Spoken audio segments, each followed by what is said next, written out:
Hi, my name's Brad Thomas, and this is episode number 3 of the top 6 common coaching errors. I'm sure many of you, time and time again, after coaching your people, the team members go away, expected to do something different, they come back and there's been no change in both the behavior as well as the results.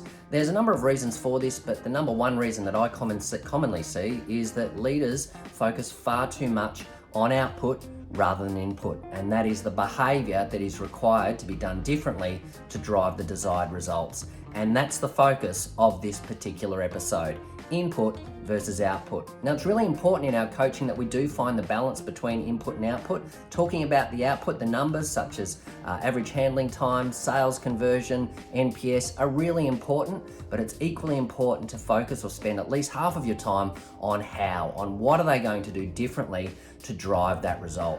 The impact of not doing that is varied, but number one is team members' engagement. Staff engagement can be low when they're really not clear on what they need to do differently to perform their job or drive the output required. If I knew how to do it now, I'd already be doing it. And number two is it can certainly drop your confidence or lower your confidence as a coach in terms of the impact that you're having.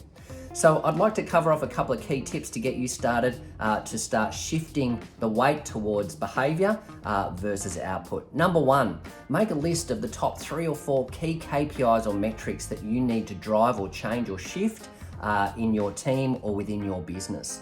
Number 2 is spend a bit of time for each of those KPIs, making a note of the top 3 or 4 or even 2 behaviors that you feel are going to drive those numbers. Those become the focus of your next coaching session. Sometimes that can be hard. You might need to call a team meeting or a meeting with bringing all the minds together to work through those behaviors, but getting that list is really important. Number 3, start working on one behavior at a time and make a list or a note every time that behavior drives the result that you require.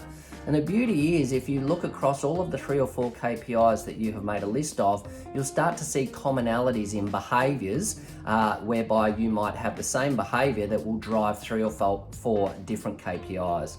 Now, that's a great use of your time. I'd rather work on one behavior that drives 3 different KPIs than one KPI at a time. You'll start to see quicker change.